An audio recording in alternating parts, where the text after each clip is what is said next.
आज तुम गर्व से हमारा सीना फुला दिए। बहू की तरह नहीं, बेटे की तरह हमारा नाम रोशन किए हो। भाभी, आप प्रसाद खाइए। आप नहीं जानती कितना रुतबा बढ़ा दिए। भैया की जगह पुलिस की नौकरी ली। अब हम सबको अकड़ देंगे कि हमारी भाभी पुलिस वाली है। आज हम भी बहुत खुश हैं। किस्मत वालों को मिलता है ऐसा ससुराल जैसा हमको मिला है। रुको बिटिया, आज से हम उसका देखभाल करेंगे। आ जाओ आ जाओ, अरे अरे अरे अरे अरे बच्चा। इस अग्नि की सौगंध बापूजी,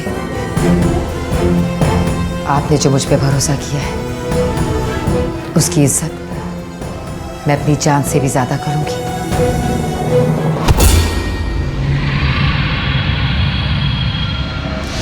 हमारी आज की कहानी एक महिला पुलिस सब इंस्पेक्टर सपना की है, जिसने अपनी ड्यूटी और अपनी घरेलू जिम्मेदारियों को बड़ी खूबी से निभाए रखा था। लेकिन जुर्म की आग ने सपना के दामन को भी लपेट लिया। दूसरों की सुरक्षा और सेवा में जुटी पुलिस फोर्स को कब, कहां और कितने जाती संघर्षों से गुजरना पड़ता है, इसका अंदाजा उनके चेहरे से नहीं लगाया जा सकता। ऊपर से शांत और खुशहाल दिखने वाली सपना की जिंदगी अंदर ही अंदर घुटन और तूफान से जूझ रही थी। लेडी पीएसआई सपना की इस तरह मौत ने सवालों के अंबार खड़े कर दिए। अरे बाबूजी, आप यहाँ? मैं आपको फोन लगाने ही वाली थी। सपना आज ड्यूटी पर नहीं आई और उसका फोन भी स्विच ऑफ आ रहा है। सपना रात भर से घर लौटी नहीं है और उसके साथ हमारा छोटा महेंद्र भी है। दोनों का कुछ पता नहीं चल रहा है। बहुत डर लग रहा है हमको। सपना तो आदर्श नगर का घरेलू हिंसा वाला केस हैंडल कर रही थी ना? जी सर। क्यों करते हो तुम लोग इतनी लड़ाई? हाँ, आखिरी बार कह रही हूँ, दोबारा मुझे तुम लोगों की शक्ल नहीं देखनी। अरे इतने अच्छे लगते हो एक साथ, आराम से रहो, प्रेम से रहना सीखो, ठीक है ना?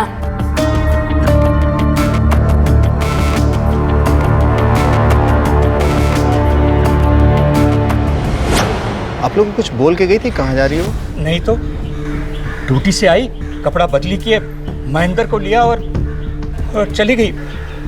बच्चे को लेके कहाँ जा सकती है? कल पीसीआर पे कोई कॉल भी नहीं आया था उसका। अच्छा याद है क्या कपड़े पहन के गई थी? हाँ, वो नीले रंग की साड़ी पहनी थी और छोटे महेंद्र ने ग्रीन कलर का कपड़ा पहना था। बाबूजी, आपको किसी के ऊपर शक या फिर घर में आपस में कोई झगड़ा? नहीं, ऐसा तो कुछ नहीं है। वो कहाँ गई ये कुछ मालूम नहीं। किसी को मालूम हो ना हो, विष्णुनगर थाने के पीएसआई करण कुमार को जरूर मालूम होगा। पीएसआई करण कुमार को क्यों मालूम होगा? वो क्योंकि दोनों में बहुत अच्छा दोस्ती है, एक दूसरे के साथ काफी बातें बांटते हैं।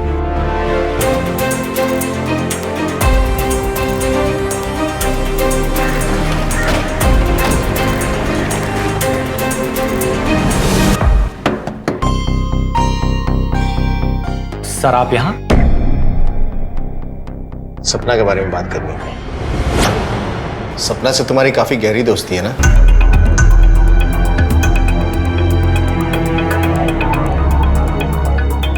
कल रात से वो लापता है। तुम्हें पता है कहाँ हो सकती हो? नहीं सर, मुझे इसके बारे में कुछ नहीं पता। चलो थाने चल के बात करते हैं। सर आप चलिए, मैं बस 2 मिनट में आता हूँ। एक्चुअली मेरा और मेरी वाइफ प्रिया का डाइवोर्स केस चल रहा है सर। सपना की वजह से? नहीं सर, एक्चुअली पीएसआई सपना मेरे लिए एक दोस्त से कहीं बढ़कर है। एक अच्छे इंसान होने के साथ साथ वो मेरी हमउम्र है।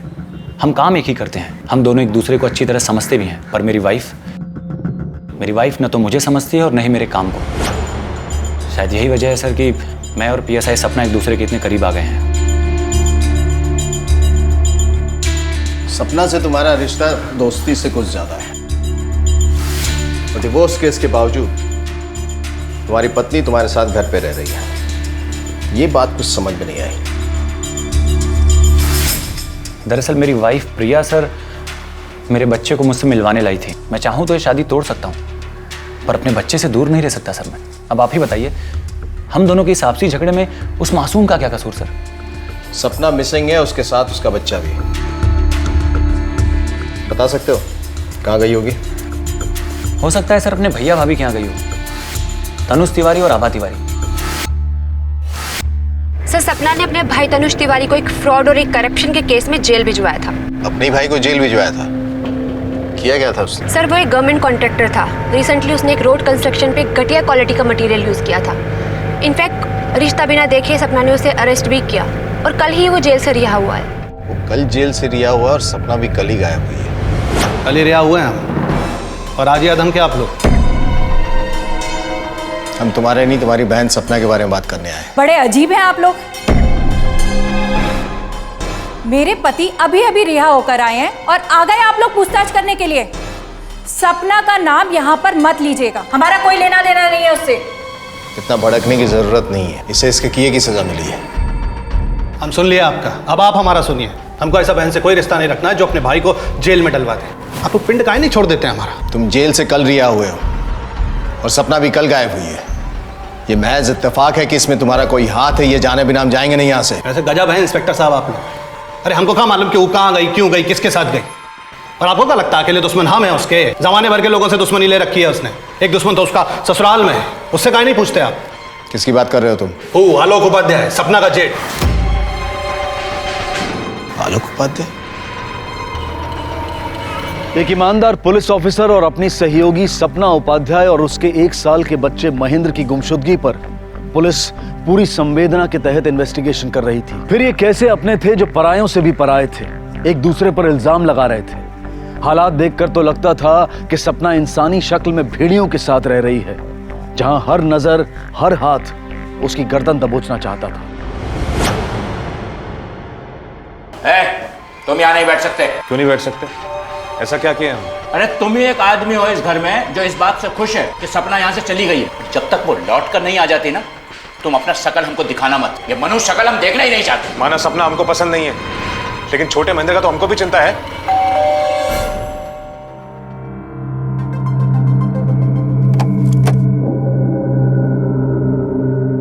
बाबूजी, हम आलोक को पूछताछ के लिए ले जाने आए हैं। चलो पुलिस स्टेशन।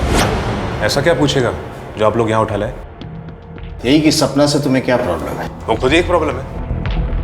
हम उम्र में बड़े हैं उससे, कुछ खास नहीं किए जिंदगी में, पर ये हमको हमेशा जताती रही। जबकि हमारे स्वर्गवासी भाई ने कभी हमको नीचा नहीं दिखाया, और उसकी मौत के बाद जब पेंशन उसके नाम हुआ तो अपना असली रंग दिखाने लगी। आप काहे बवाल पाल रही? क्या जरूरत है महेंद्र भाई का नौकरी करने का? पेंशन लीजिए और चुप से बैठिए ना। हम ये नौकरी सिर्फ इसलिए करना चाहते हैं क्योंकि महेंद्र ये नौकरी देश की सेवा के लिए कर रहे थे। हम बस उनकी सोच को आगे बढ़ाना चाहते, तो इसमें गलत क्या है? आपके ऐसा करने से पेंशन बंद होगा और हमको अपना काम शुरू करने के लिए पैसा चाहिए, नहीं तो आपके सामने हाथ फैलाना पड़ेगा। अरे तुम अपना जरूरत काहे नहीं पूरा करते? सपना एकदम सही है सोची है। PSI सपना उपाध्याय, तुम आगे बढ़ो, मैं तुम्हारे साथ। सोचा था उस पैसे से कुछ काम शुरू करेंगे, लेकिन नहीं, महारानी को तो महेंद्र का नौकरी चाहिए था। रो रहे मम्मा आके। मैं से ले जा। चलो। सपना, सपना, क्या बात है? कुछ बात करनी है आपसे। बोलिए। हमको कुछ पैसे का दरकार है, और सिर्फ इस महीने नहीं, हर महीने चाहिए होगा। किस लिए? अब सब पता है तुमको। काम शुरू करना है। जो काम शुरू कर सकते थे भैया के पैसे से, वो तो आपने नौकरी लेके रोक दी। अब तनख्वाह दो अपना। 1 रुपया नहीं देंगे हम आपको। आपके फालतू तजुर्बों के लिए पैसा नहीं है हमारे पास। हमारे पास जो पैसा है वो बाबूजी की देखभाल के लिए, मोनू की पढ़ाई के लिए और अपने बच्चे को पालने के लिए। ऐसा बात करने का हिम्मत कैसे हुआ तुम्हारा? जेठ हो तुम्हारा। आलोक, रिश्ते की इज्जत के लिए पैसा नहीं लुटा सकते हम। सबका जिम्मेदारी है हम पर।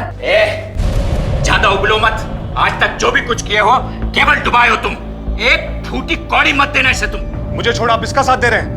मैं आपका अपना खून हूं, और ये पराई औरत जो खा गई हमारे भाई को। बात सुन ली तेरी बकवास। अपनी जबान बंद रखना। बाबूजी ठीक नहीं कर रहे हैं आप, बहुत गलत कर रहे हैं आप।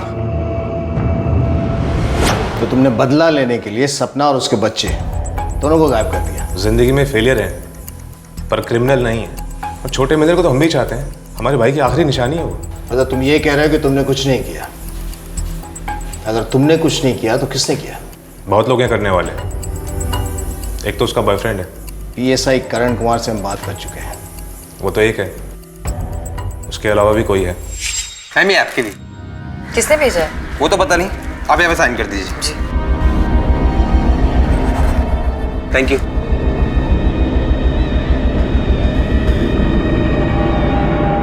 हम काहे सपोर्ट नहीं करते अपनी बहू सपना को, हम उसे अपना बेटा मानते हैं और वो भी जिम्मेदारी उठाई है उसी तरह, बड़े बेटे आलोक की तरह नहीं।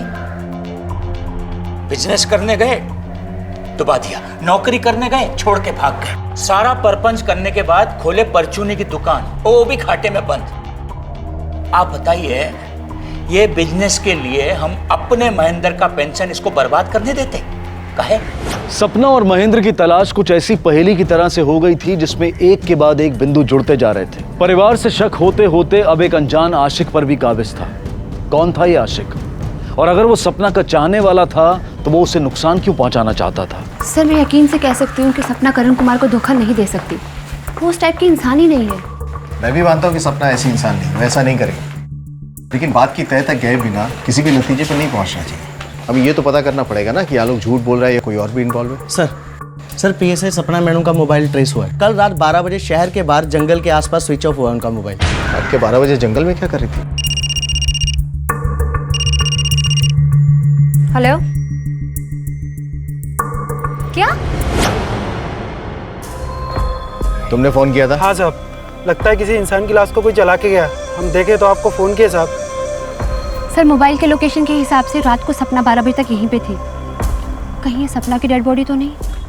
अंदाजा लगाने से कुछ नहीं होगा स्वाति। इन हड्डियों को डीएनए टेस्ट के लिए भेजना पड़ेगा। देखते हैं रिपोर्ट में क्या आता है। सर,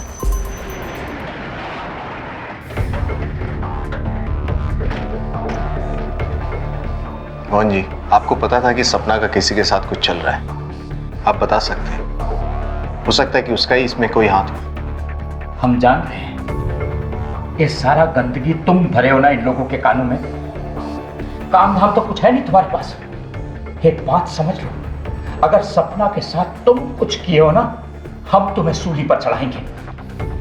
बाबूजी, हम एक बार सपना का रूम चेक करना चाहते हैं। जो जी में आए वो करो बिटिया। हमारी बहू सपना और हमारा पोता दोनों का है।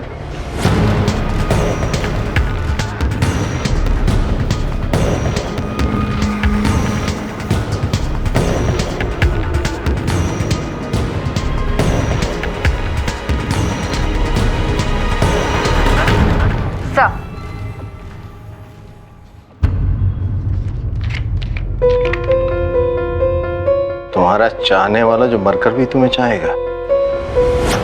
बोले थे ना, इतनी शरीफ नहीं थी वो जितना आप लोगों को भ्रम था। अगर ये सपना के पसंद से आ रहे थे तो उसने खोला क्यों नहीं? इसे तो एक ही बात समझ में आ रही है कि कोई इसे परेशान कर रहा था। Sir, PC gift shop. Sir, इस टैग से हमें पता चल सकता है कि ये गिफ्ट कहाँ से खरीदा गया है।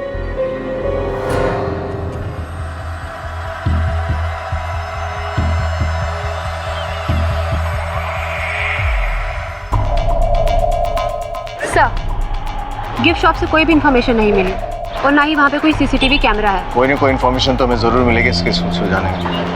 सर, कितनी अजीब जिंदगी है ना हमारी। हमारे साथ काम करने वाली सपना कितना कुछ झेल रही थी। एक तरफ से उसका जेठ उसे पूरी दुनिया के सामने बेइज्जत करता रहता था। धन्यवाद।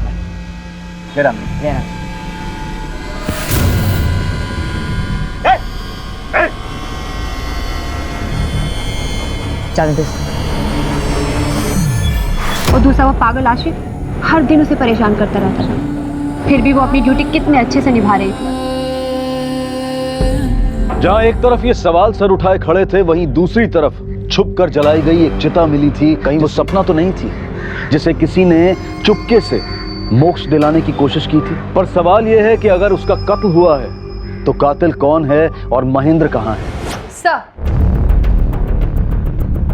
दौलतराम, आप सपना के साथ थे ना? जी साहब। आपने उन्हें किसी अजनबी से बात करते हुए या ऐसा कुछ देखा जो आपको अजीब लगा होगा? नहीं साहब, ऐसा तो कुछ भी नहीं लगा। लेकिन हाँ साहब, एफएम रेडियो पर मैडम के लिए किसी ने 1-2 बार गाना बजवाया था, वो भी अपना नाम छुपाकर चाहने वालों की तरफ से। सर, हमें उस रेडियो स्टेशन से उस चाहने वाले का नंबर मिल सकता है जहाँ से उसने फोन किया था। इस आरजे को बुलाओ जिसने गाना बजवाया था। जी।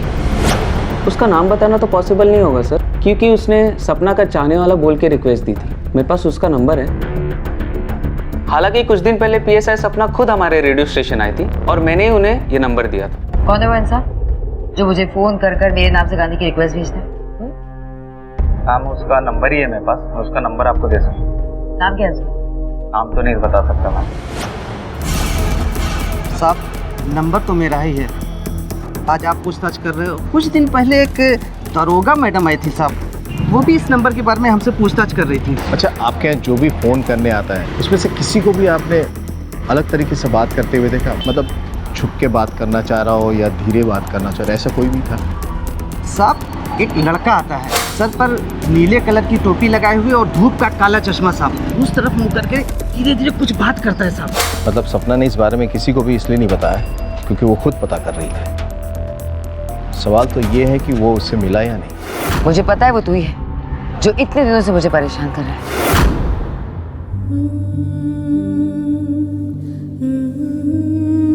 अब तक सपना का कोई खबर नहीं मिला। भाभी आएगी, जरूर आएगी। आप बस खुद को संभालिए।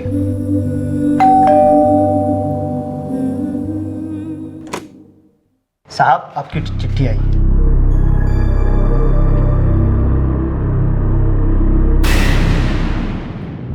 ये चिट्ठी आज सुबह ही हमको मिला है। इसको देखते ही तो हम बहुत घबरा गए थे। तब्बे की तब्बे ही आपके पास आ गई। सर, ये लेटर सपना के नाम आया है, वो भी किसी ने खून से लिखा है। लगता है उसी आशिक ने अपने खून से लिखा है लेटर। सर ये देखिए, ये लेटर 4 दिन पहले पोस्ट हुआ है। स्टैम्प पे डेट और जगह का नाम भी है। हाजीरंग पोस्ट ऑफिस।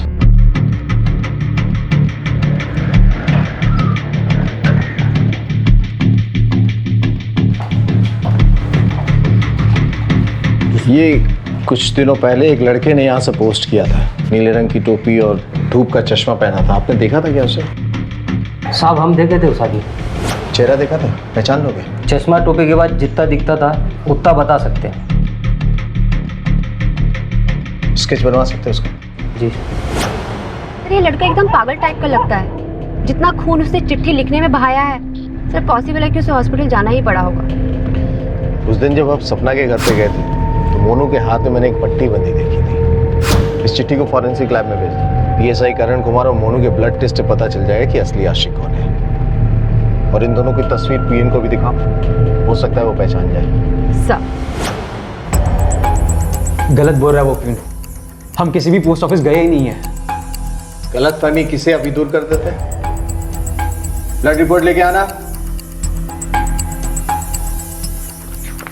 सर ये ब्लड लेटर इसी का है।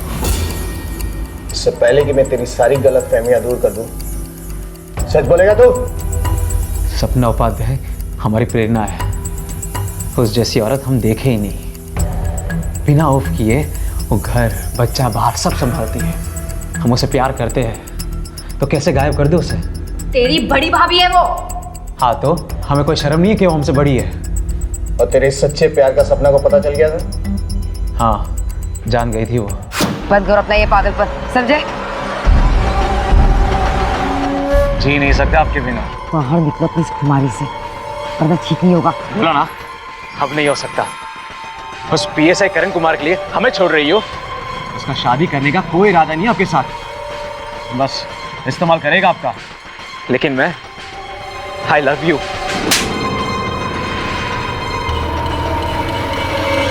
तो इतने यकीन से कैसे कह सकता है कि पीएसआई करण कुमार धोखेबाज है? क्योंकि वो गिरा हुआ है, हमने अपनी आंखों से देखा है।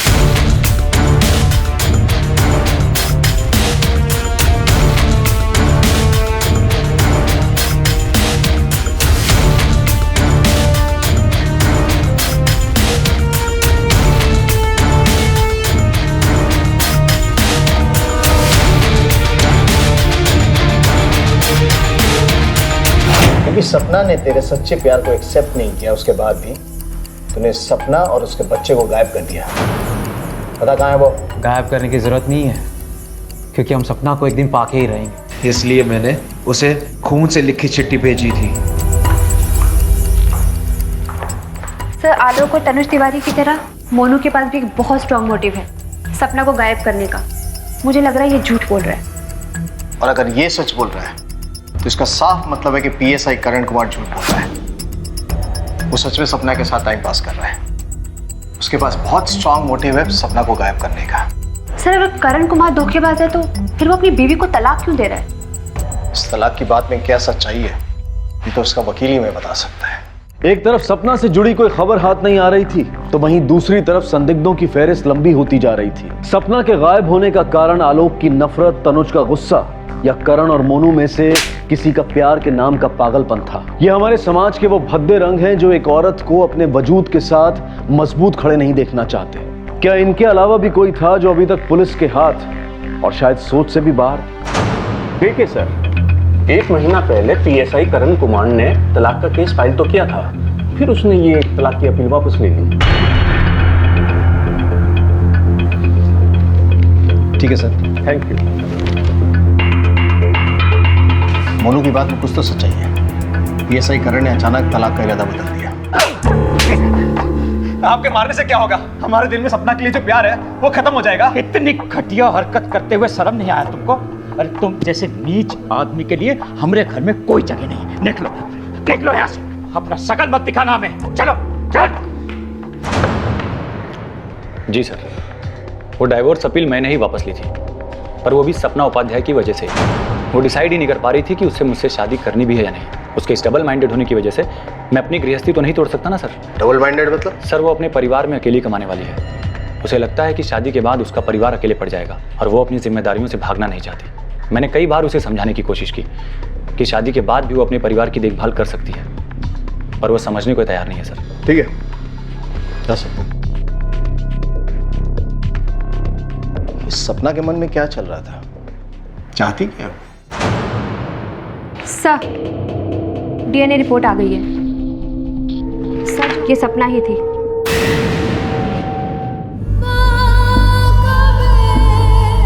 इस अग्नि की सौगंध बापूजी, आपने जो मुझ पे भरोसा किया है उसकी इज्जत मैं अपनी जान से भी ज्यादा करूंगी।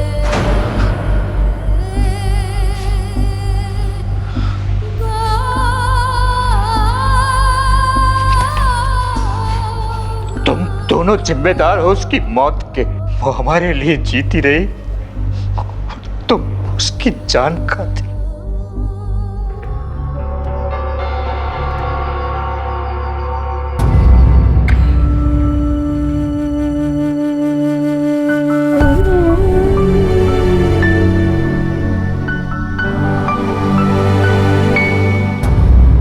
तारीख को सपना का कत्ल हुआ शाम 7 बजे से लेकर 1 बजे के बीच में। सपना के भाई तनुज के बाद बहुत स्ट्रांग मोटिव है उसे मारने का, क्योंकि सपना ने उसे जेल भिजवाया था। ये लोग सपना के करीबी लोग हैं और जिस दिन तनुज रिहा हुआ था उसी दिन सपना का कत्ल हुआ था। सर मकसद तो मोनू और करण कुमार के पास भी बहुत स्ट्रांग है। करण कुमार ने सपना से रिश्ता तोड़ा और मोनू की कम उम्र की वजह से सपना ने इसे रिजेक्ट किया। हो सकता है दोनों के प्यार के फेलियर की वजह से दोनों में से किसी ने सपना का खून कर दिया हो। अगर इस तरह देखे तो आलोक से ज्यादा नफरत तो कोई भी नहीं करता था सपना से। सर सस्पेक्ट्स की हमारे पास कमी नहीं है, पर अभी तक हमारे पास कोई ऐसा सबूत हाथ नहीं लगा जिससे हमारा केस आगे बढ़े। चेक करो 6 तारीख को शाम 7 बजे से लेकर 1 बजे के बीच में लोग कहाँ थे और क्या कर रहे थे। उस दिन जब ये जेल से रिहा हुए हम कहीं नहीं गए थे। हम तो सिर्फ मंदिर गए और शीश नवाया भगवान को और सीधा अपने घर आए। सर हम तो फिल्म देख रहे थे और तफरी किए थे। आप हमारे दोस्तों को पूछ सकते हो। उस दिन मैं घर पर ही था, बहुत थक गया था इसलिए जल्दी सो गया। जी उस दिन मैं सारी रात दारू के ठेके पर ही था।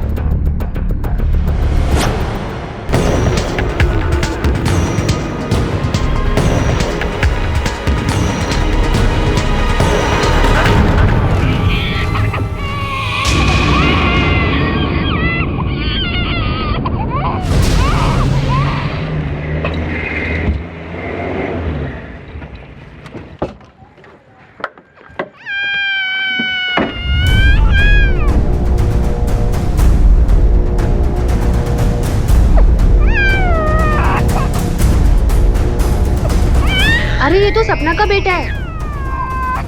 लगता है कोई इसे पुलिस स्टेशन के बाहर छोड़ गया।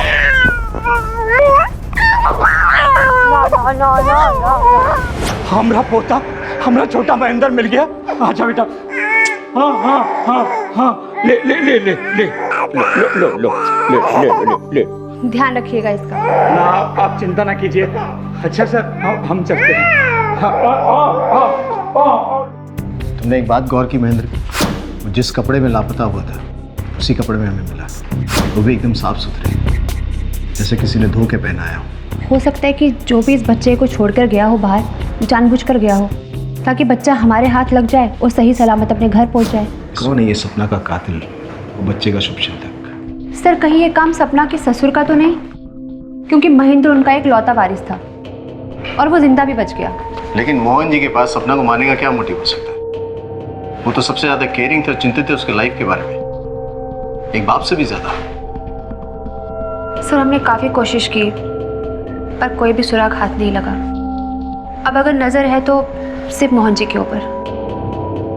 वैसे तुम्हारा कहना भी सही है, हमें किसी भी पहलू को नजरअंदाज नहीं करना चाहिए और ये भी पता लगाना होगा कि महेंद्र को पुलिस स्टेशन के बाहर कौन छोड़ के गया था। दौलत राम को बोले एक टीम तैयार करे और पता करे, और सपना के घर में जो मेड काम करती है उसको बुलाओ, शायद उसे कोई अंदरूनी बात पता हो। सर ये गौरी है, सपना के घर में काम करती है। इसके कहने के मुताबिक 2 हफ्ते पहले सपना और उसके ससुर के बीच में बहुत बुरी लड़ाई हुई थी। किस बात पर लड़ाई हुई थी? सर हम तो अपना काम कर रहे थे, फिर अचानक से अंदर से चीखने चिल्लाने की आवाज आई और हमने जाके देखा। अरे अपने बेटों से ज्यादा मानती है तुमको। बाबूजी आप गलत समझ रहे हैं हमें। बेशक हम अपनी नई जिंदगी शुरू करना चाहते हैं, इसका मतलब ये नहीं कि हम अपने पुराने रिश्तों को भूल जाएंगे। मत सिखाओ हमें, दुनिया देखी हमने। एक पिता जैसा अपना बच्चे को प्यार करता है वैसा हम सपना को प्यार करते थे। शुरू शुरू में हम बहुत गुस्सा है जब हमको मालूम पड़ा कि वो शादी के बारे में सोच रही है। फिर सोचे कि जो हमरे लिए अपना सर्वस्व न्यौछावर कर रहा है उसका खुशी में खुशी का ही नहीं है। फिर हम उसकी शादी के लिए साड़ी खरीदने गए साथ में। इस घर में हमारा जो बड़ा बेटा है आलोक, उसके अलावा सपना को कोई परेशान नहीं किया, मगर आलोक को इस बात के लिए हम कभी बख्शे नहीं। अपना असफलता के लिए इसको जिम्मेदार मानते हो तुम, और आज इतना गिर गए कि सारी दुनिया के सामने मिट्टी फेंक दिए। बाबूजी प्लीज जाने। कैसे? अरे हम कह रहे हैं वो जादू टोना की है आप पे, तभी आप अपनी औलाद का नहीं इस कमीनी औरत का साथ दे रहे हैं। हमारा हक मार रहे हैं आप। हक की बात कर रहे हैं? तुम्हारे हक कोई चिड़िया है जो मार के कोई भी ले जाएगा? लायक बनना पड़ता है उसके लिए, कुछ नहीं मिलेगा। अपना कमाओ और खाओ अपना। हम नहीं कहते कि हमसे कभी कोई गलती नहीं हुआ है। सपना की हर परेशानी का हम बराबरी से हकदार मानते हैं अपने आप को। हमें पता चला है कि महेंद्र को किसी अनजान व्यक्ति ने पुलिस स्टेशन के बाहर छोड़ा है। आपको किसी पे शक है? घर परिवार का तो ऐसा कुछ हमको याद नहीं पड़ता, पर बाहर कामकाज के सिलसिले में कोई दुश्मनी हुआ होगा तो फिर बता नहीं सकते। कहते हैं कि दुनिया में जिंदा रहने के लिए सिर्फ एक सहारा भी काफी है। मोहनलाल सपना का वही सहारा थे, पर अब वो भी शक के दायरे में थे। वो औरत कौन थी जो महेंद्र को सही सलामत पुलिस स्टेशन छोड़ गई, और पुलिस ने उस औरत को ढूंढने के लिए जमीन आसमान एक कर दिया।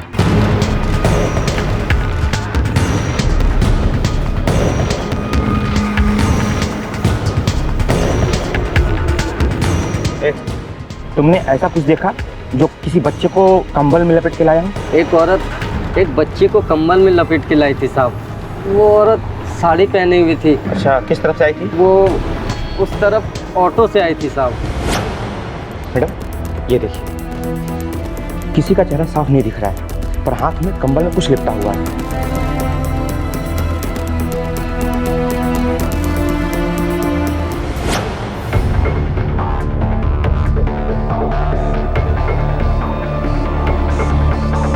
साजियो का है ना कि हम सवारी अलीनगर से लेता हूँ और वो औरत वहीं से बैठी थी। सर साड़ी की दुकान से ये इन्फॉर्मेशन मिली है कि मोहनलाल और सपना दोनों एक साथ गए थे। इसका मतलब ये है कि मोहनलाल सच कह रहा था। सर एक और बात, तनुज तिवारी जिस जेल में बंद था वहाँ उसका किसी से झगड़ा हुआ था, जिसके कारण उसे कोई अंदरूनी चोट भी आई और अब वो बाप नहीं बन सकता। इसका मतलब है कि तनुज के पास एक और कारण था सपना को मारने का। हो सकता है वो सोच रहा हो कि सपना की मौत के बाद बच्चे की कस्टडी उससे मिल जाए और वो पेंशन पे हाथ साफ कर सके। हाँ नहीं बन सकते ये बाप, लेकिन इसका मतलब ये तो नहीं है कि सपना के साथ हमने कुछ किया है। समझ काहे नहीं रहे? हम काहे मारेंगे उसको? कोई फायदा है हमारा? फायदा तो है, और एक नहीं दो दो। एक तो तुम्हारा बदला पूरा हो जाता और दूसरा तुम लोगों को इस बात का वहम हो गया था कि सपना की मौत के बाद उसके बेटे की कस्टडी तुम लोग को मिल जाती है। चलिए मान लेते हैं आपकी बात, ये सारा का सारा प्लानिंग हमने किया, लेकिन हम पागल नहीं हैं कि जिस दिन हम रिहा हुए उसी दिन ये कांड कर दें, सपना को मार दें, ताकि सारा का सारा पुलिस फोर्स हमसे पीछे लग जाए और हमको फिर से जेल में जाके बैठना पड़े। एक बात हम आपसे छुपाए थे, लेकिन अब हम आपको वो बात बताएंगे तो आपको हमारे ऊपर भरोसा आ जाएगा। सपना के ऊपर जानलेवा हमला पहली बार नहीं हुआ था, पहले भी कई बार हो चुका था।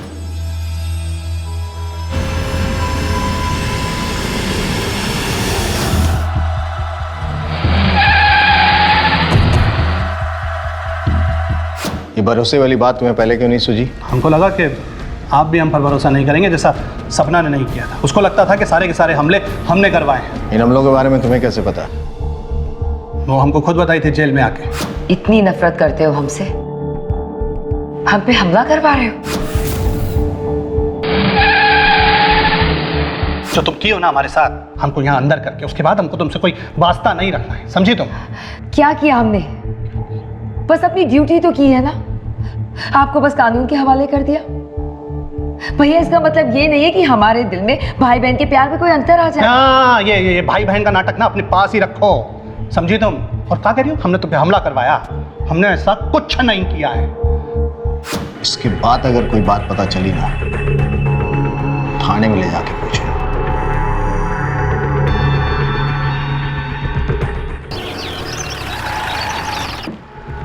मोहनलाल जी, क्या बात है?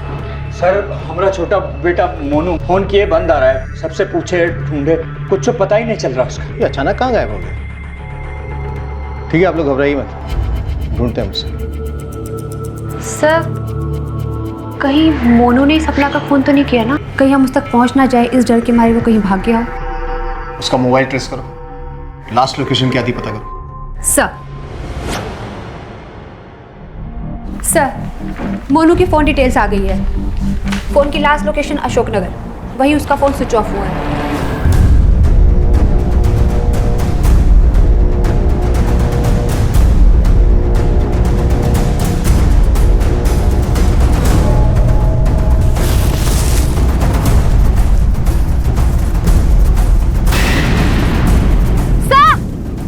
सर, यहाँ डेड बॉडी मिली है।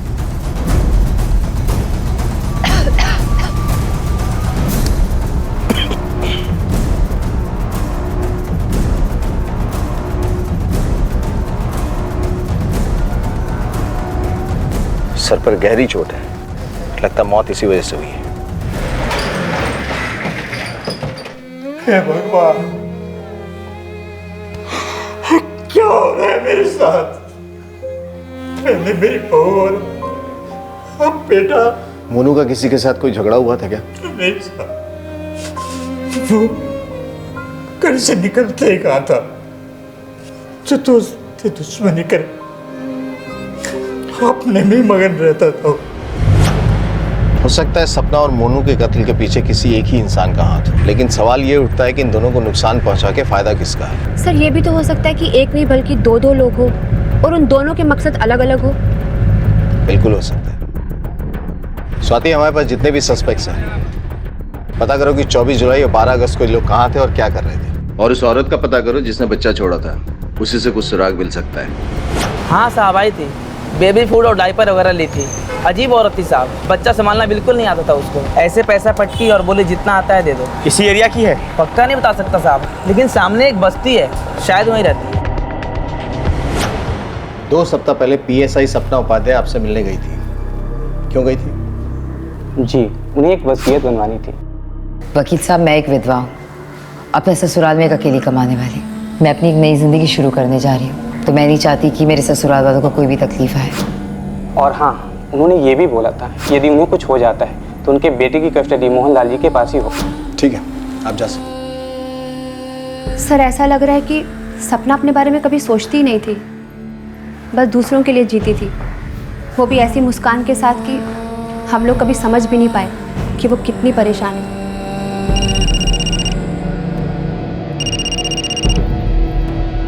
हेलो। हाँ मैडम, वो औरत मिल गई जिसने बच्चा पुलिस स्टेशन के बाहर छोड़ा था। गुड सर, वो औरत मिल गई है जिसने महेंद्र को पुलिस स्टेशन के बाहर छोड़ा था। अली नगर की किसी बस्ती में रहती है। चलो जरा इस देव की माई से मिलते हैं। देख रमा, चुपचाप रहने से कुछ नहीं होगा। खामखा हड्डियां तोड़वाएगी तू अपनी। उस रात बच्चे को हमने ही उठाया था। 3 दिन तक उस बच्चे का ध्यान रखा था। फिर बोले कि बच्चे को उसके पुराने कपड़े पहनाकर पुलिस थाने के बाहर छोड़ दो। सब जैसे जैसे वो कहते गए हमने वैसा वैसा किया। ये वो जिसके बारे में तू बोल रही हो कौन है?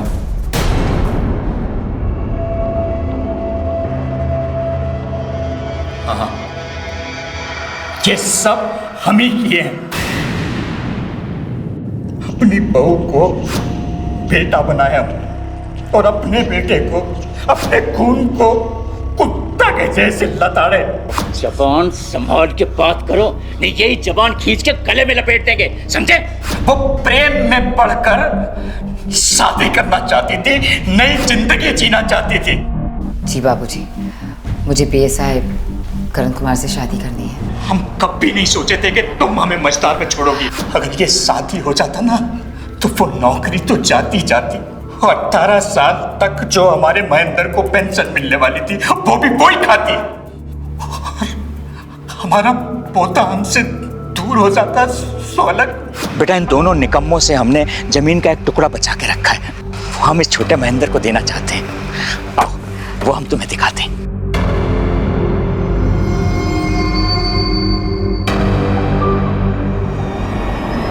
ये देख, जिसको तूने गद्दार समझ के मार दिया, उसने जीते जी अपना पैसा और अपना बेटा दोनों तेरे नाम कर दिया था। मैं अपनी एक नई जिंदगी शुरू करने जा रही हूँ, तो मैं नहीं चाहती कि मेरे ससुराल वालों को कोई भी तकलीफ आए। अपने छोटे बेटे मोनू, उसको क्यों मारा तूने? हम एक दिन जब अपने छोटे महेंद्र से मिलने रवा के घर गए तो पीछा करते करते वहाँ आ गया। वो घर पे आके हमारा बहुत बहस भी हुआ उससे। का नाप शनाप बकरा है, तू दारू पिए का? बातें मत घुमाइए।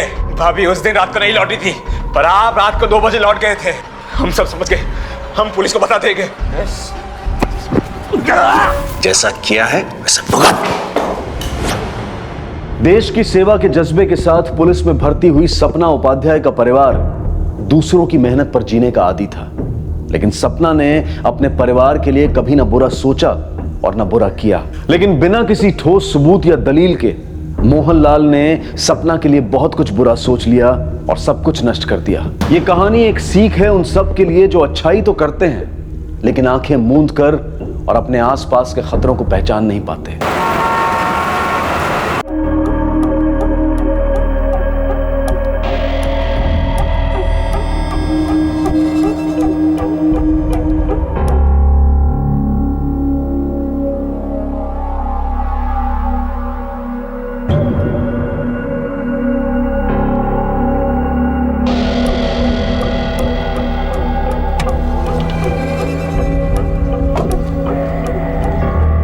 अनु, कहाँ जा रही हो? कॉलेज? हाँ। चलो ना, मैं छोड़ देता हूँ तुम्हें। मैं भी उसी तरफ जा रहा हूँ। नहीं, आप रहने दीजिए, मैं चली जाऊंगी। नहीं अनु, सुनो मेरी बात, मैं छोड़ देता हूँ ना तुम्हें। आप तकलीफ मत कीजिए, मैं चली जाऊंगी। अनु सुनो मेरी बात, तकलीफ की कोई बात नहीं है, मैं छोड़ दूंगा ना। मैं चली जाऊंगी। सुनो मेरी बात, चल चल।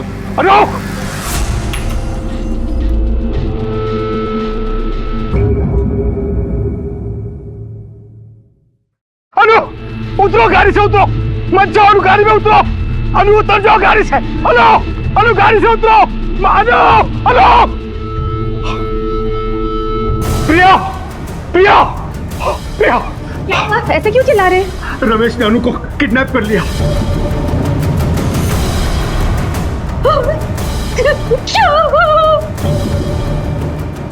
हमें सताने के लिए अनु को टॉर्चर करेगा।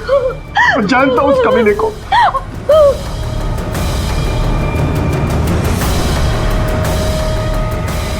Hello police.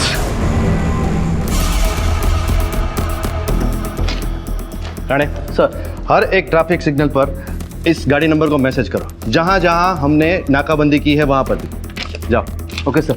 गायतोंडे, अपनी वायरलेस टीम को मुलुंड हाईवे पर भेजो और इस लड़की का फोटो हर एक के मोबाइल में अपलोड करो। Okay sir. देखिए, आप चिंता मत कीजिए, हम जितना जल्दी हो सके आपकी लड़की को ढूंढने की कोशिश करेंगे। मोरे, उस मोबाइल नंबर को ट्रेस करो। अगर फोन स्विच ऑफ नहीं हुआ है तो हमारे लिए 1 ही घंटा काफी है लड़की को ढूंढने में। अरे आपने राइट क्यों मारा? मेरा कॉलेज तो नेक्स्ट लेफ्ट पे था। सब पता चलेगा।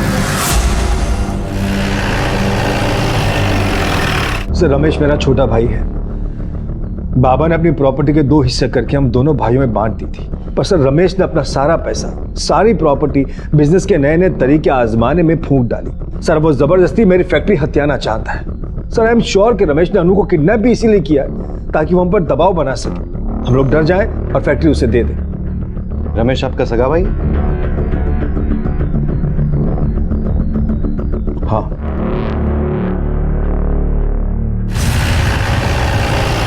अनु, हाँ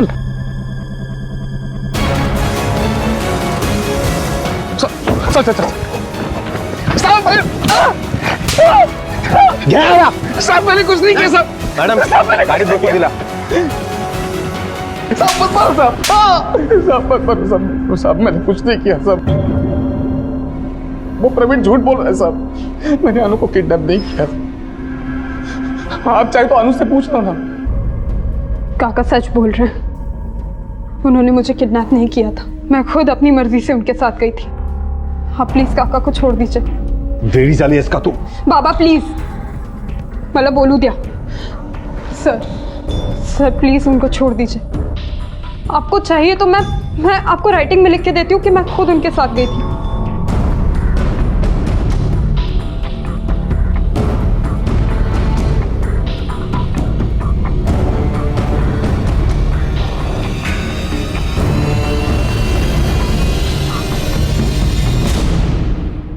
ये रिश्तों का कैसा चक्रव्यूह था जहां कह पाना मुश्किल था कि कौन सच बोल रहा था और कौन झूठ, कौन किसकी तरफदारी कर रहा था और कौन किसकी खिलाफत।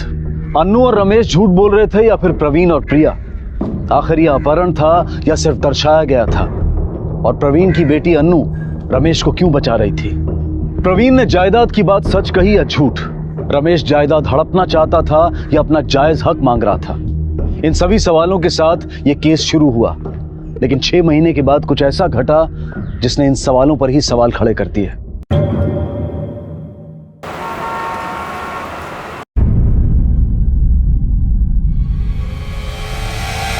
अनु, अनु,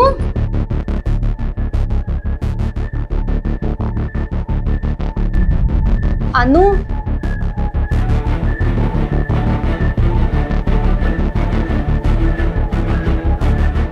अहो अहो अहो एकता का काय झालं? सुबह सुबह क्या चिल्ला रही हो? अनु अपने कमरे में नहीं है। अरे तो जिम गई होगी। जिम बैग उसके कमरे में ही है। फिर कहाँ चली गई? जरा बाहर देखो तो, बाहर तो नहीं गई?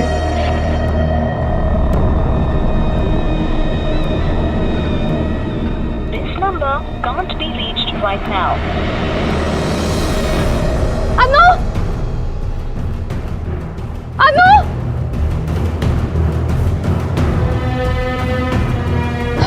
अनु बाहर भी नहीं है। उसका फोन भी ऑफ मिल रहा है।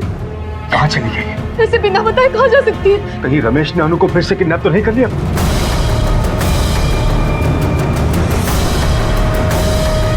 Hello police.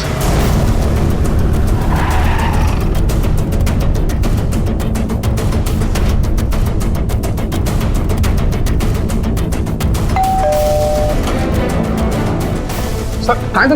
अरे सगला घर नीट चेक करा रहे हो सर। अरे सर बताएंगे तो हुआ क्या है? अनु का है? मुझे नहीं पता अनु कहाँ है। क्या हुआ क्या? अनु पांचाल लापता है और उसका बाप प्रवीण, उसका कहना है कि तूने उसे किडनैप किया है। सापड़ निकाले। साहब ये प्रवीण का दिमाग खराब हो गया। वो खामखा मुझे फंसाने की कोशिश कर रहा है सर। साहब मुझे वाकई नहीं पता अनु कहाँ है। नहीं पता? तो ये क्या है? ये किताबें मैंने अनु के लिए खरीदी है। तूने अनु के लिए खरीदी है या अनु की ही है? साहब मैं सच बोल रहा हूँ साहब, मैंने कुछ नहीं किया। मैं मानता हूँ मेरा झगड़ा चल रहा था प्रवीण के साथ प्रॉपर्टी को लेकर, लेकिन मैंने अनु को किडनैप नहीं किया साहब, मेरा यकीन मानिए। ये बुक्स मैंने खरीदी थी वो उसे गिफ्ट करने के लिए साहब। देख, अगर तू झूठ भी बोल रहा है ना तो हम पता करवा लेंगे। मोरे, अपने पास अन्नू के अपने ही हाथ का लिखा हुआ पिछली बार का स्टेटमेंट है ना? उस स्टेटमेंट को और इस बुक पे लिखे हुए नाम के हैंडराइटिंग को मैच करवाओ। Okay sir.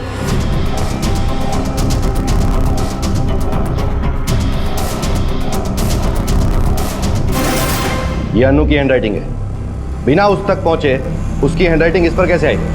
बोल। मुझे मेरे वकील से बात करनी है साहब। 1000 बार समझाया था तुम्हें कि अनु पर नजर रखो, उसका ध्यान रखो, पर नहीं, तुमने उसे इतना सर पे चढ़ा दिया। आज देखो क्या हालत हो गई। हाँ, जैसे सब मैंने ही किया है, मैंने ही बिगाड़ा है उसे। अरे बच्चे की जिम्मेदारी सिर्फ माँ की ही नहीं, बाप की भी होती है। और पिछले कुछ दिनों से तो पता नहीं क्या हुआ है अनु को, ना कोई बात सुनती है ना मानती है, और कुछ पूछो तो सीधा मुझे जवाब तक नहीं देती। तूने क्या सोचा हाँ? कि तुम मेरे ऊपर झूठे केस डाल के मुझे बार बार अंदर करवाओगे, फिर मैं जेल में सड़ता रहूंगा और पूरी जायदाद तुम अकेले खा जाओगे। खा जाएगा मतलब? ये मेरा हिस्सा है, अब मैं तुझे उसमें से चवन्नी भी नहीं दूंगा। तूने अपनी सारी जायदाद, सारा पैसा अय्याश में उड़ा दिया, तो इसमें मेरी क्या गलती है? तो मैं भी देखता हूँ कि तुम मुझे फैक्ट्री में से आधा हिस्सा कैसे नहीं देते हो। बहुत हो गया प्यार व्यार का नाटक, अब देख तू सोच भी नहीं पाएगा तेरे साथ मैं क्या करूंगा।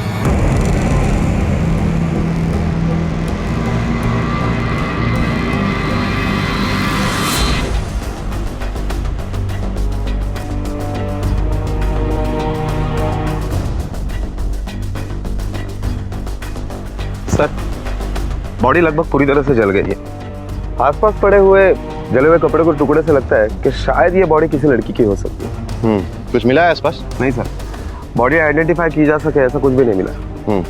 लगता है आसपास की पत्तियों और लकड़ियों पर पेट्रोल डाल के जलाया गया है। सर, हमारे पुलिस स्टेशन में अनु पांचाल और ऐसी 2 लड़कियों के आसपास के पुलिस स्टेशन में मिसिंग कंप्लेंट दर्ज है। अगर इस बॉडी के बोन्स के डीएनए और उन तीनों के फैमिली के डीएनए को मैच किया जाए तो शायद पता चल सकता है कि यह बॉडी किसकी है। हमारे पास कोई रास्ता नहीं, बॉडी को पोस्टमार्टम के लिए भेजो।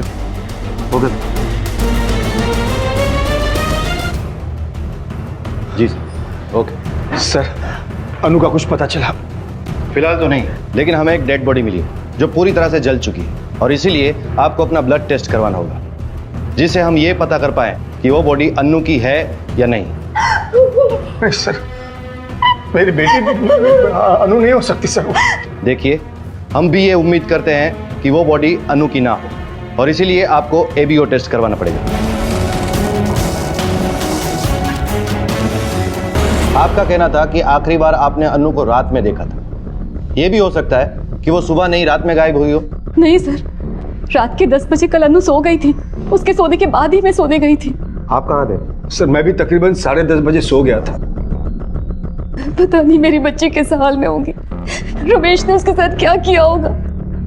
आपने रमेश को जब जेल में बंद किया था तो उसे छोड़ा क्यों? बेल के लिए अप्लाई करने का हक सभी को होता है। रमेश ने भी एंटीसिपेटरी बेल ली है। उसके कहने के मुताबिक उसको झूठे केस में फंसाने की कोशिश की जा रही है। सर, झूठा मैं नहीं, झूठा रमेश है। वो हमारी फैक्ट्री हड़पना चाहता है।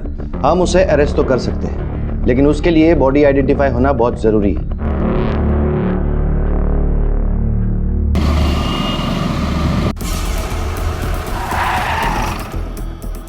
सर, पीएम रिपोर्ट के मुताबिक लड़की की उम्र लगभग 20 साल की है। जलने से नहीं बल्कि गला दबाने से उसकी मौत हुई है। जलाने के पहले उसकी मौत हो चुकी थी। एबीओ रिपोर्ट के मुताबिक प्रिया का ब्लड सैंपल डेड बॉडी से मिले हुए सैंपल से मैच कर रहा है। इसका मतलब वो बॉडी 99% अनु पांचाल की है। सर, हमने मर्डर के वक्त रमेश पांचाल का मोबाइल लोकेशन ट्रेस किया, वो घर पर ही था। क्राइम स्पॉट पे उसके होने का कोई सबूत नहीं मिला। ये भी तो हो सकता है कि उसने हमें गुमराह करने के लिए अपना मोबाइल घर पे छोड़ दिया हो और ये काम किसी और से करवाया हो सकता है। सर, हमने अनु के भी मोबाइल का लास्ट लोकेशन चेक किया। घर से 10 किलोमीटर की दूरी पर अनु का मोबाइल ऑन तो था, लेकिन क्राइम स्पॉट पर पहुंचते पहुंचते शायद वो स्विच ऑफ हो गया। तो अनु के मोबाइल से कुछ पता चला? हाँ सर, अनु के मोबाइल के कॉन्टैक्ट लिस्ट में एक नंबर दिल नाम से सेव है। वो किसी अनिल सावंत के नाम से रजिस्टर्ड है। सर, ये अनिल सावंत और अनु के मोबाइल में काफी एसएमएस एक्सचेंज हुए, जिसमें से एक एसएमएस ऐसा है कि तुम सिर्फ मेरी हो, मैं तुम्हें किसी और की नहीं होने दूंगा, इस टाइप का है। ये अनिल सावंत का एड्रेस मिला है ना? हाँ सर। एक मिनट, ये अनिल सावंत से घर है? हो, बुलवा चला जरा। मुझे मालूम नहीं है कहाँ है वो। अभी तो उसका फोन भी बंद आ रहा है साहब। साहब, कुछ हुआ है क्या? नहीं, कुछ नहीं हुआ है। अगर अनिल वापस आता है तो मुझे इस नंबर पर फोन करना। अच्छा, आपके पास अनिल की कोई फोटो है? जी साहब, है।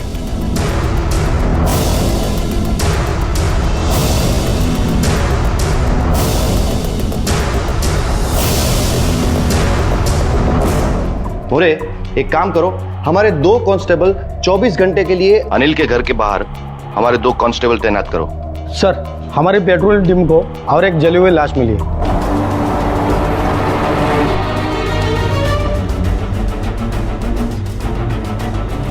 सर, यहाँ पे किसी ने ये बॉडी जलाई है। पेट्रोलिंग के समय हमारी टीम की नज़र जब इस बॉडी पे पड़ी सर, तब फौरन ही आग बुझा दी सर।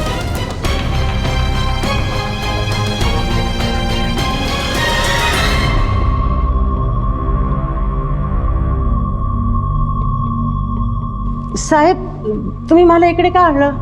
मेरा नल इधर क्यों आएगा? आज उसका जन्मदिन है साहब। मैं सब उसके पसंद की चीज बनाई हूँ, उसने तो अभी तक चखा भी नहीं साहब।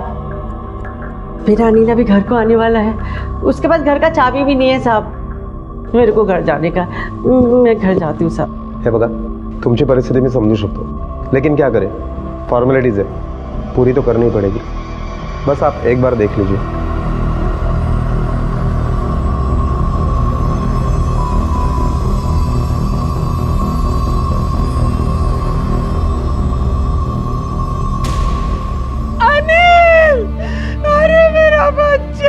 अरे मेरा अनिल, तेरे को क्या हो गया रे?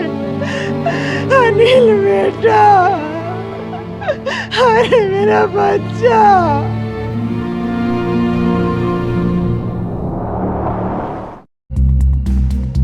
किसने मारा होगा आपके बेटे को? वही आदमी साहब, कुछ दिन पहले मेरे घर पे आया था धमकी देने को। अनिल, अनिल बाहर निकल तू। किधर अनिल? अरे कौन है आप? चुप, आज तेरी आश्वी का भूत उतार के रहूंगा। अरे रुको अनिल, अरे रुको, अंदर मत जाओ। बाहर निकल। अरे रुको। अनिल कहाँ है? अनिल, अरे बाहर आओ। अनिल कहाँ है? अनिल घर पर नहीं है। क्या हुआ है? कुछ किया है क्या मेरे अनिल ने? मेरी बेटी को प्यार के नाम पे पागल बना रहा है। क्या ये वही आदमी था जो आपके घर पर आकर अनिल को मारने की धमकी देके गया? नहीं साहब, ये नहीं है, वो कोई दूसरा आदमी था। तो फिर और कौन हो सकता है जो अन्नू को अपनी बेटी बता रहा है? ये केस कुछ इस तरह था जहां जुर्म की रफ्तार और मोड़ समझ के बाहर थे। अन्नू का अपहरण होता है। मैं चली जाऊंगी। सुनो मेरी बात, चल चल। अरे और शक जाता है रमेश पर। सर, आई एम श्योर कि रमेश ने अनु को किडनैप भी इसीलिए किया है ताकि वो हम पर दबाव बना सके। पुलिस रमेश को अरेस्ट करती है, लेकिन अन्नू केस वापस ले लेती है। उन्होंने मुझे किडनैप नहीं किया था, मैं खुद अपनी मर्जी से उनके साथ गई थी। आप प्लीज काका को छोड़ दीजिए। और 6 महीने के बाद अन्नू का कत्ल होता है और तभी एक और नाम जुड़ता है अनिल सावंत का। परिस्थितियां उसे संदिग्ध बनाती हैं, लेकिन उसका कत्ल उसे इल्जाम से बरी करता है। कहीं अनिल का कातिल घर पर धमकी देने वाला वो शख्स ही तो नहीं था जो अपने आप को अन्नू का पिता बता रहा था। लेकिन तभी पुलिस को एक तरकीब सूझी। उन्होंने अनिल की मां को एक और तस्वीर दिखाई।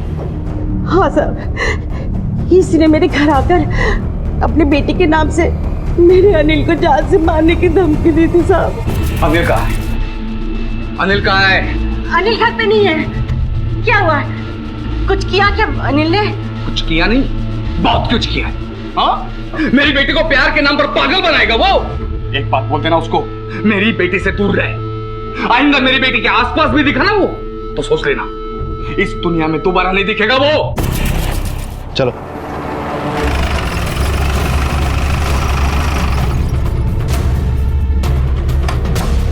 राणे, थोड़ा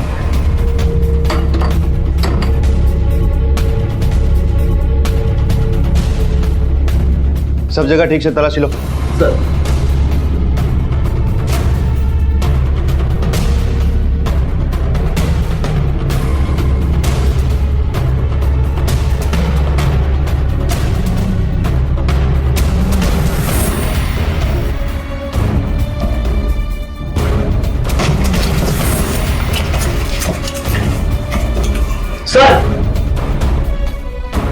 सर, बहुत अजीब बात है, अनु के माँ बाप की और रमेश की बिल्कुल नहीं जमती, फिर भी इस एल्बम में अनु की ही सारी फोटो है।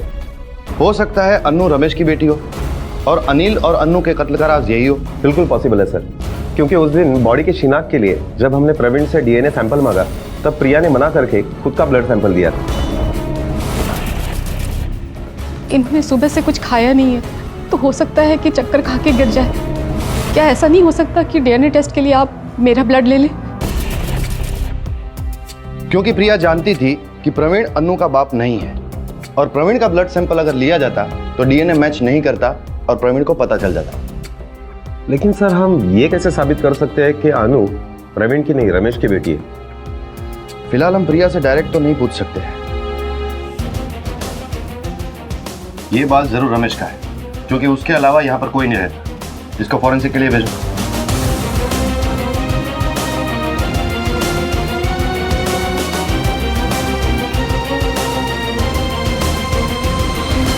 सर ये रमेश का फोन अभी भी स्विच ऑफ आ रहा है। मोरे, सिविल में रमेश और प्रवीण के घर के सामने 24 घंटे अपने लोग लगा दो। Okay sir.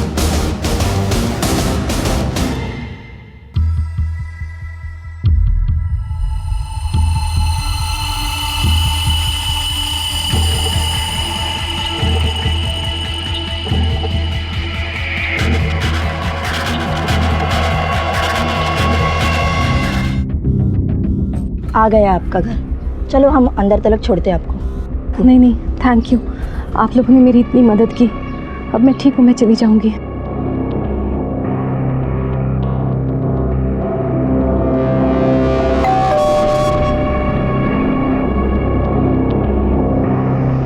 क्या हुआ? ये चोट कैसे लगी तुम्हें? किसने किया ये?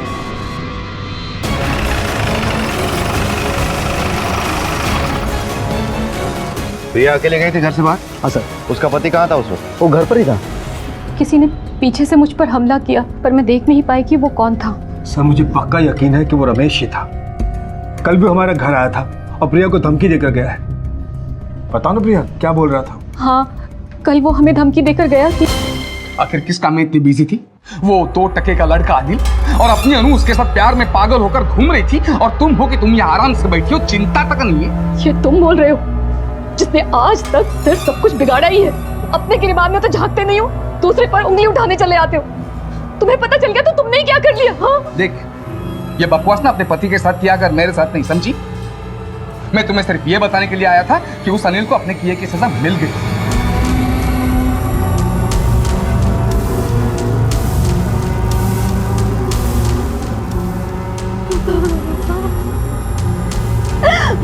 देख,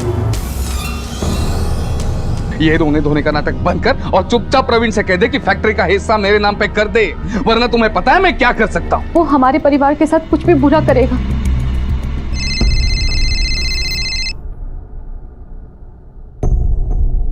हेलो, हाँ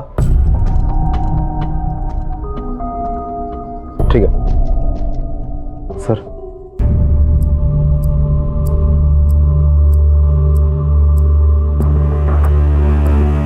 देखिए फिलहाल तो हम लोग जा रहे हैं लेकिन वापस जरूर आएंगे। लेकिन आपकी जानकारी के लिए आपको एक बात बता दूं कि अगर आपको ऐसा लगता है कि थोड़ी देर पहले आप पर रमेश ने हमला किया था तो ये बात गलत है, क्योंकि हमारी टीम को रमेश की लाश मिली है, वो भी यहां से बहुत दूर।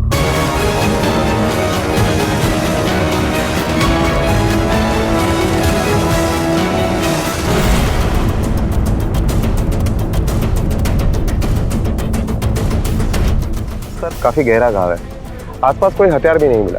मुझे लगता है खूनी कत्ल करने के बाद हथियार के साथ ही भाग गया। मोरे, अगर पेट में चाकू मारा गया है तो शर्ट फटा हुआ होना चाहिए, लेकिन ताज्जुब की बात यह है कि शर्ट साबुत है और पेट फटा हुआ है।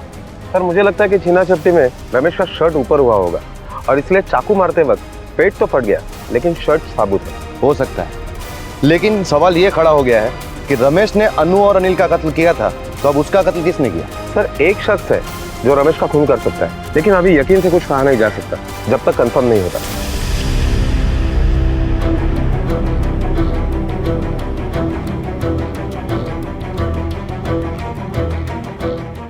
क्या रे सुनील, जेल से कब आ रहा है? अरे साहब 2 दिन पहले ही छूट के आया हूं मैं। और आते ही क्राइम कर दिया, मार दिया रमेश को, क्योंकि तेरी माँ को यकीन था कि उसी ने अनिल को मारा था। साहब अनिल मेरा छोटा भाई था, बहुत प्यार करता था मैं उसको, बहुत रोया साहब जब पता चला किसी ने उसको मार दिया। इसके लिए किसी का जान तो नहीं ले सकता ना साहब। साहब अगर वो मुझे दिखता ना तो उसका थोबड़ा बिड़ा सब फोड़ डालता। अच्छा, मतलब वो तेरे सामने भी नहीं आया, फिर भी तूने उसे ढूंढा। चल मान लेते हैं, पिछले 2 दिन में तूने क्या किया पूरा कच्चा चिट्ठा सुना। अब कोई ऐसे तो रिया होके नहीं आएगा ना, पेरोल पे छूट के आया हूँ। आप पेरोल ऑफिसर से पूछ लो ना, किधर किधर गया, क्या क्या किया, वो सब पता चलेगा आपको। अच्छा, बहुत स्मार्ट बन गया है तू, पुलिस को कानून सिखाएगा। जब तक इसकी पूरी इंफॉर्मेशन नहीं आती, बिठा के रखो इसको इधर।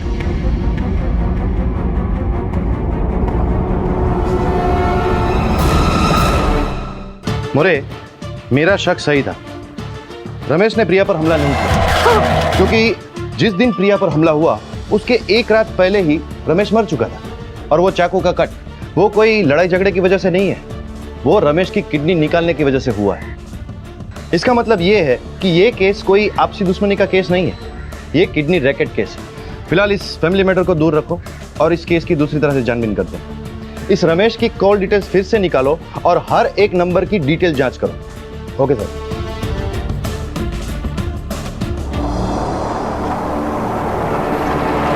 सर, हमें रमेश के मोबाइल में और एक नंबर मिला है। यह नंबर किसी पिंकी पजनानी के नाम से रजिस्टर्ड है। हमें उसका एड्रेस भी मिल गया है। पता करो ये कौन है और रमेश से उसका क्या वास्ता था। Okay sir.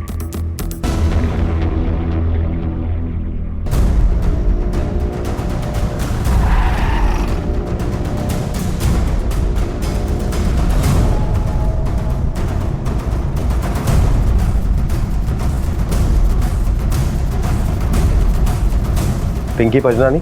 जी हाँ, मैं ही हूँ, कहिए।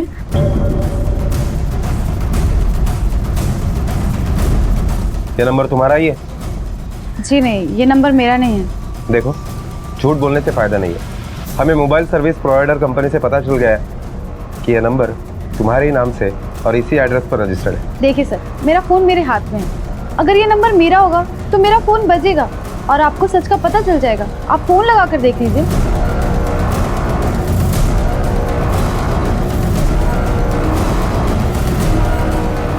द्वारा डायल किया गया नंबर अभी नेटवर्क क्षेत्र से बाहर है। कृपया कुछ समय बाद फिर कोशिश करें। अब तो आपको मेरी बात पे यकीन हो गया होगा। मैं वैसे भी बहुत लेट हो चुकी हूँ और मुझे काम के लिए निकलना है। अनाथ हूँ ना, एक दिन का काम भी बहुत नुकसान करता है मुझे। मैं चलती हूँ।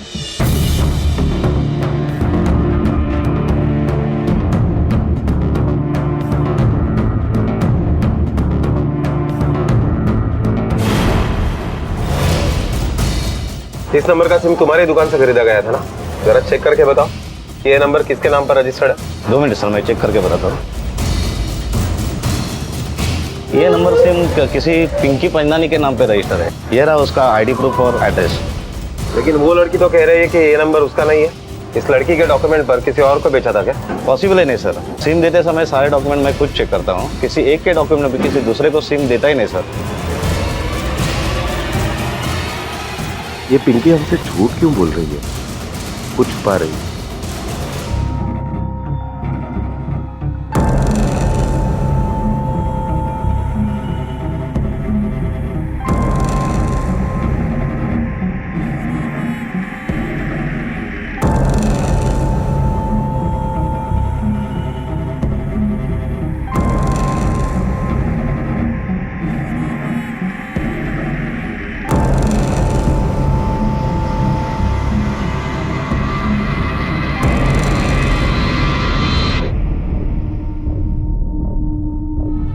Good afternoon, madam.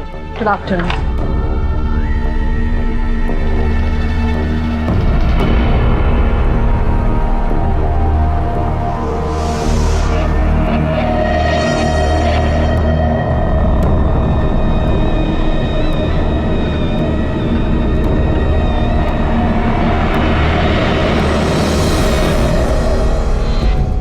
पिंकी नाम की सेल्स गर्ल है। असल में इसका काम कुछ और ही है। इसकी एक दोस्त शहर के नामचीन हॉस्पिटल में हेड नर्स है, जो हॉस्पिटल किडनी ट्रांसप्लांट के लिए फेमस है। सर, जब मैंने हॉस्पिटल के अंदर जाकर इंक्वायरी की तो मुझे पता चला कि आज तक उस हॉस्पिटल में 49 किडनीज ट्रांसप्लांट हो चुकी है, जबकि उस हॉस्पिटल में ऑफिशियली सिर्फ 12 किडनी डोनेशन का रिकॉर्ड है। पर आखिर इस किडनी रैकेट का अन्नू और अनिल की मौत से क्या संबंध है? और एक बात सर, ये 36 किडनियां हासिल करने में पिंकी और उसकी दोस्त का बहुत बड़ा हाथ है, और जबकि असल में वो उसकी दोस्त नहीं, उसकी माँ है। क्या?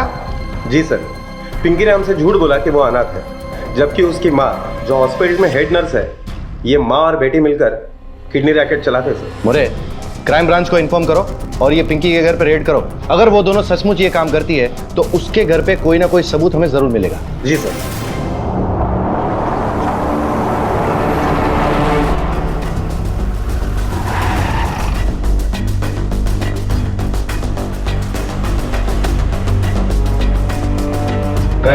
Yes sir. फ्रॉड क्या हो गया?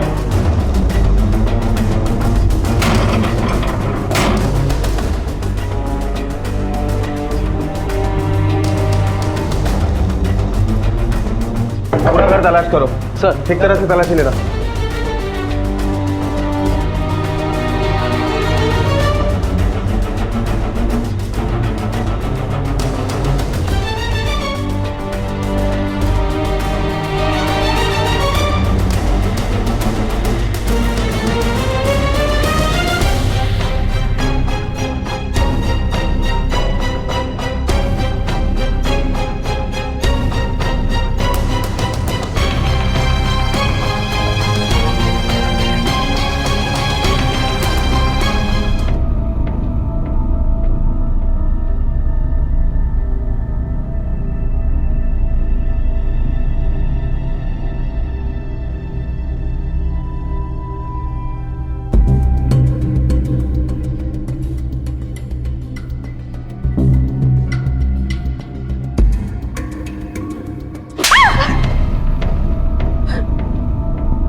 मैं एक बड़े हॉस्पिटल की एक हेड नर्स हूँ।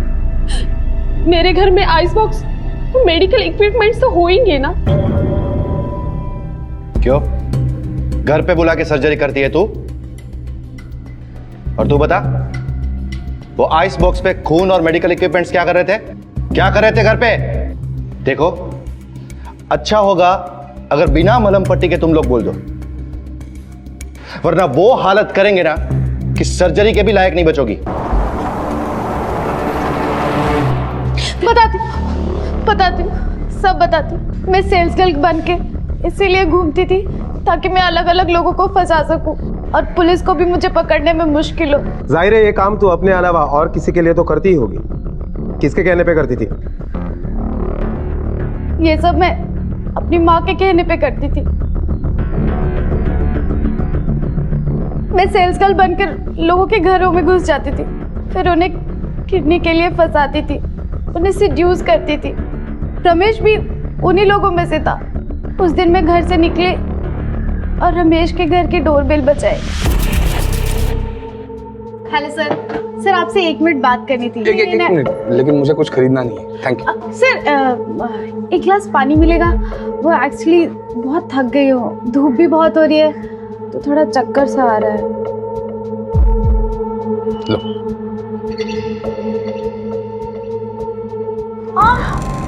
अरे क्या हुआ? अरे जब वो पूरी तरह मेरे जाल में फंस गया था तो मैं उसे शहर से दूर एक सुनसान जगह पर लेकर गई।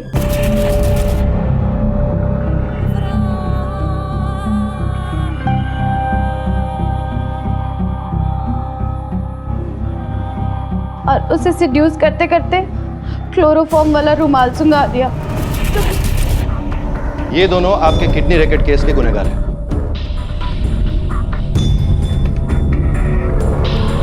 मोरे, ये तो हुआ किडनी रैकेट केस। अब आते हैं हमारे डबल मर्डर पे।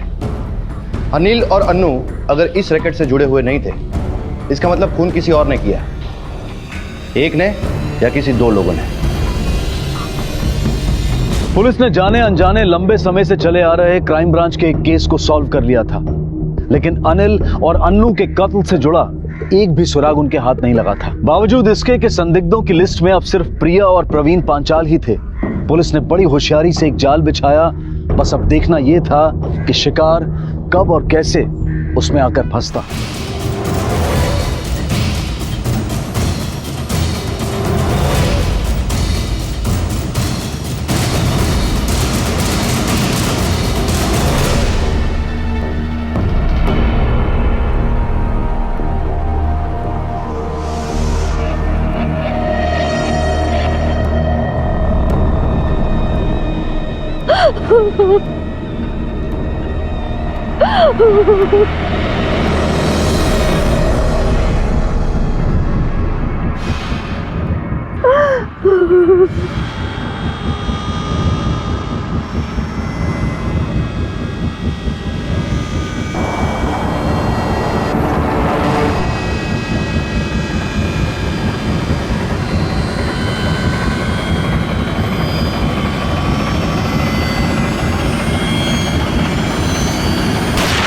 जाओ।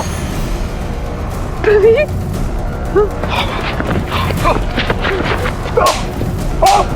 ले जाओ इसे।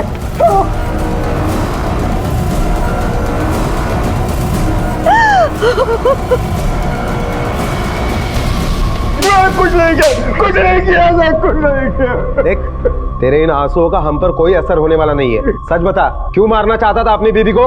क्योंकि उसने मुझे धोखा दिया था सर। सारी जिंदगी मेरी बीवी बनने का नाटक करती रही और मेरे भाई से अफेयर भी चलाती रही। अनु मेरी औलाद नहीं थी सर, वो प्रिया और रमेश की बेटी थी और मैं बेवकूफों की तरह सारी जिंदगी अंधा बन के घूमता रहा। तुझे कैसे पता चला कि अनु प्रिया और रमेश की बेटी थी? खुद अनु ने मुझे ये बात बताई थी। उस रात जब हम सो गए थे तो अचानक किसी आवाज से रात में मेरी नींद टूटी। मैं उठा, देखा तो प्रिया मेरे बाजू में सो रही थी। मैंने घड़ी में देखा तो 12 बजने में 15 मिनट कम थी। मैं दरवाजे से बाहर गया, हॉल में देखा कि अनु मेन डोर से बाहर जा रही थी। मुझे हैरानी हुई कि रात को चोरों की तरह अनु कहां जा रही। मैंने उसका पीछा किया। उन्होंने ऑटो लिया, मैंने भी अपनी बाइक ली और उसका पीछा किया। अनु हमारी घर से थोड़े दूर एक जगह पर पहुंची और ऑटो छोड़ दिया। मैंने भी बाइक साइड में लगा के उसके पीछे पीछे चल पड़ा।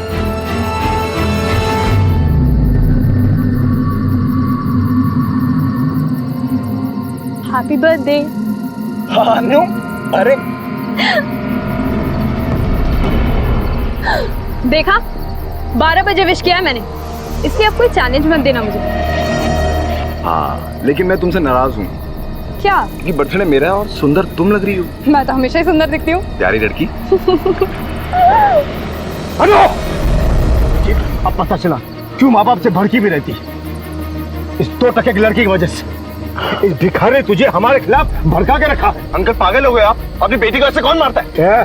बेटी मेरी, मैं मारता हूँ इसे, तुझे क्या है? तो देख लिया मैंने, आप अपनी बेटी के साथ क्या करते हो। देख लिया ना, अब जा यहाँ से। नहीं जाऊंगा। जाता है कि नहीं यहाँ से? नहीं जाऊंगा। मारोगे तो नहीं जाऊंगा। दिमाग पर सर का मैं बोल देता हूँ तुझे। पापा प्लीज, अनिल प्लीज। पर अनु, वो तुम्हें मेरी कसम, प्लीज जाओ यहाँ से, जाओ प्लीज जाओ। आज के बाद दिखाना तो याद रखना। पापा प्लीज। बाप से ज्यादा तू इस लड़के की सगी हो गई, इतनी फिक्र? बाप की भी होती अगर आप मेरे बाप होते तो। इस लड़के की वजह से तू अब मुझे अपना बाप भी नहीं। उस 2 टके के लड़के की वजह से नहीं, बल्कि इसलिए क्योंकि मैं सच जानती हूँ। आप मेरे पिता नहीं, मेरे पिता रमेश काका हैं। उस दिन जब आपको लगा ना कि उन्होंने मुझे किडनैप किया है, वो किडनैपिंग नहीं थी, वो मुझे यही सच बताने के लिए लेके गए थे। और मैंने मम्मी से भी यही पूछा, उन्होंने भी मुझे यही बोला है कि आप मेरे पिता नहीं हैं। तो प्लीज ये पिता का हक जताना बंद कीजिए, वरना मैं और भी बदतमीज हो सकती हूँ। जब मुझे एहसास हुआ कि अनु मर गई है तो मुझे समझ नहीं आया कि मैं क्या करूं।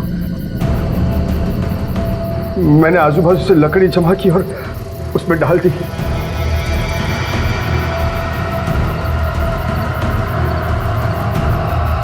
फिर बाइक से पेट्रोल निकाल कर उस पर छिड़का और उसे जला दिया।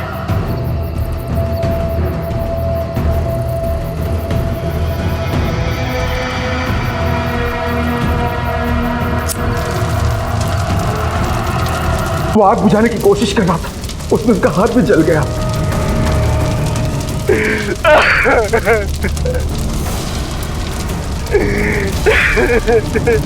लेकिन आग बहुत भड़क चुकी थी, इसलिए उसे बुझा नहीं पाया और रोते हुए चला गया। पर मुझे पता चल गया था कि उसने मुझे अनु को मारते हुए देख लिया है और मुझे यकीन था कि वो जरूर वापस आएगा। रात भर उसका इंतजार करता रहा। वो सुबह आया और अनु की राख के पास बैठकर रोने लगा।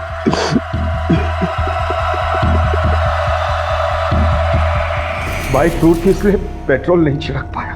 फिर मैंने कुछ लोगों के आने जाने की आवाजें सुनी तो मैं वहां से भाग गया। ये सब प्रिया की वजह से हुआ है सर। वो मुझे धोखा नहीं देती तो ऐसा कुछ नहीं होता। मैं अपनी फैमिली से बहुत खुश था सर, पर प्रिया ने सब। उसने नहीं, तूने सब खत्म किया है। प्रिया और रमेश के बीच में कुछ नहीं था। अनु ना तुम्हारी बेटी थी ना रमेश की। प्रिया ने उसे स्पर्म डोनेशन से पैदा किया था, और वो भी इसलिए क्योंकि तू बाप नहीं बन सकता था। और उस बेचारी ने तुझे इसलिए नहीं बताया क्योंकि तेरा मर्द होने का घमंड टूट जाता।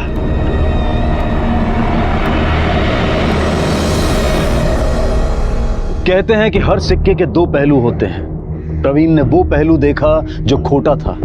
उसने दूसरा पहलू और अपनों के सच को जानने की कोशिश तक नहीं की और अपने ही हाथों से अपनी दुनिया को जलाकर राख कर दिया। प्रिया जिस सच के तूफान से जिंदगी भर डरती रही, वो उसके पीछे से आकर उसकी गृहस्थी को तहस नहस कर गया और वो कुछ नहीं कर पाई। प्रवीण को अनु और अनिल के कत्ल के लिए और रूपा और पिंकी को किडनी ट्रैफिकिंग और कई हत्याओं के लिए आईपीसी की अलग अलग धाराओं के तहत गिरफ्तार किया गया। गलतफहमी अक्सर रिश्तों में दरार बनती है और इसे पैदा इसलिए किया जाता है ताकि कभी मसले का हल ना हो सके। इंसान को चाहिए कि वो जब भी कहे सच कहे, चाहे वो कितना भी कड़वा क्यों ना हो, और कभी भी आधी अधूरी बात पर विश्वास नहीं करना चाहिए। इसी विचार के साथ अब मैं अनूप सोनी आपसे विदा लेता हूं। फिर मुलाकात होगी अगले एपिसोड में जुर्म की एक और कहानी के साथ। तब तक अपना और अपने परिवार का ख्याल रखें और देखते रहें क्राइम पेट्रोल डायल 100। सबक एक को सीख हम सबको।